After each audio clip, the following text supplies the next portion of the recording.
The perfect dog just for you. Dogs are the funniest, cutest, and friendliest ever. They're not called man's best friend for nothing, right? But with hundreds of breeds to choose from, which one would perfectly suit your lifestyle and needs? Let's find out.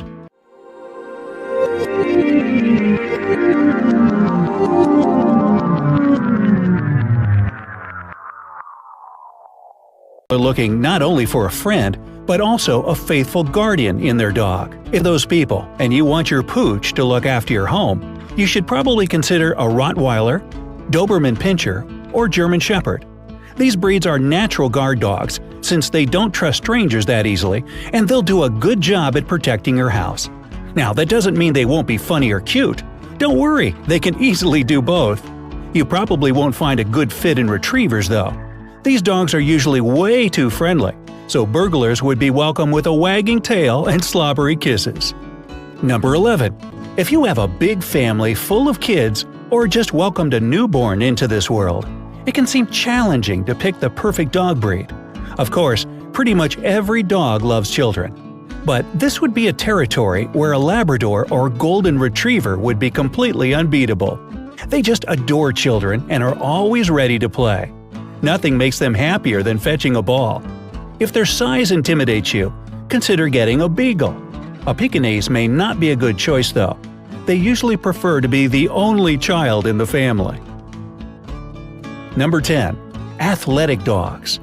If you lead an active lifestyle and love going for a daily jog, you probably wouldn't mind having a training buddy around, would you? Consider getting a pointer or a setter, since they're pretty much built for running.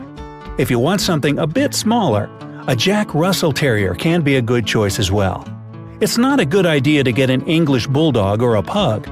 They'll most probably struggle from overexercising. Steer clear of any large stocky breeds too. They may be too heavy, and the frequent running can damage their joints. Number 9. Lap dogs.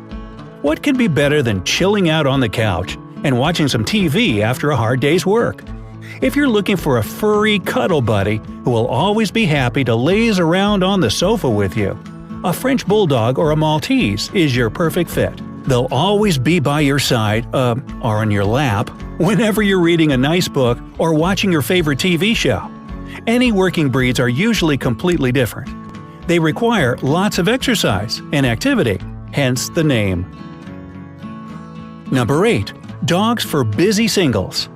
A lot of people stop themselves from getting a dog because they're constantly out of the house. Of course, generally speaking, dogs are social animals.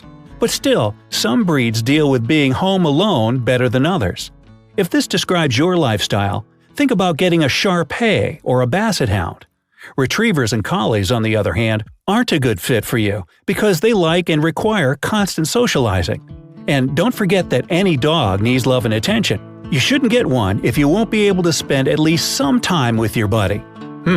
Maybe you should get a cat. Most of the cats I know could care less if you're around or not, but then.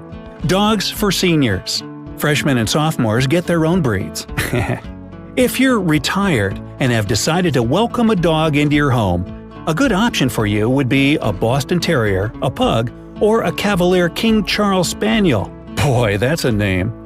They're affectionate and playful without requiring lots of exercise. Large dogs, however, can be a little tricky sometimes. They're mostly active and need a lot of attention and a sufficient amount of exercise. Number 6. Dogs for an apartment. Now, if you're living in an apartment, there are certain dog breeds that will suit you a bit more than others. Surprisingly, the size doesn't always matter here. It's about the dog's temperament. If the dog is small, it doesn't necessarily mean it'll be happy living in a smaller space. Consider getting a Yorkshire Terrier or a Bulldog. If you're interested in Chihuahuas, you might want to think twice here. These dogs are tiny, but very active.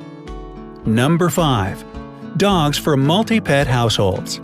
If you already have pets at home, getting another one is pretty challenging and potentially dangerous. You have to choose the breed carefully, since you surely want all your pets to get along. Retrievers, Collies, and Spaniels are always happy to have company to play with, so they'll likely make a great match with your other pets.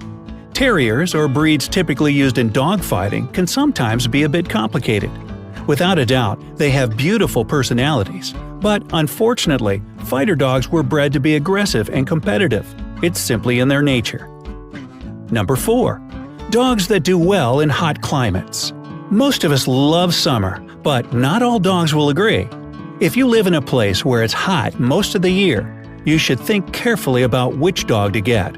Surprisingly, many short-hair breeds would seriously struggle in a tropical climate, since tolerance to hot weather depends not only on the coat, but on the dog's facial structure and size as well. Most terriers can take the heat, and they come in lots of sizes. At the same time, St. Bernards, Samoyeds, and Boxers won't feel good in hot weather. Number 3. Dogs that do well in cold climates. If where you live is the complete opposite of the type of climate we just talked about, then your options obviously will be different. Breeds that prefer a colder climate normally have a thick double coat and more body fat. So, as you can probably guess, a good choice is a St. Bernard, Malamute, Husky, or Samoyed. They feel right at home in cold temperatures. Dobermans, on the other hand, hate the cold. Number 2. Hypoallergenic dogs. Now, if you're allergic to dog hair, you've probably sworn off the idea of ever owning a canine. But hold on there for a sec. Dander, which is attached to pet hair, is the most common cause of pet allergies. Schnauzers can be a good choice, since they're known for producing less dander than other breeds. Another good option is a poodle, and any of its designer crossbreeds, like Labradoodles, Spoodles, and the list of GMO doggies goes on. Just know that your allergies may still act up from time to time, but overall, it won't be as bad as with the other breeds. German Shepherds aren't a good breed for you due to their dry skin, which results in a lot of dander buildup. The same goes for long-haired breeds as well. Or you can always get the dog you want and then just double down on the allergy medicine, like I did. Number 1. Dogs for a newbie. Getting a dog for the first time ever is both exciting and nerve-wracking. There are so many breeds to choose from, and they're all so cute and adorable. If you're new to the dog-owning world, then a Labrador, Border Collie, or Poodle will be perfect for you. These breeds are very intelligent, relatively easy to train, and they're not stubborn. Schnauzers and Terriers require a bit more patience though, but they're still great choices. The best thing to do is find a good shelter in your area. Make sure to mention you're a newbie so that they can find you the best fit. And next thing you know, you'll be coming home with a lucky dog that'll surely become your most loyal friend.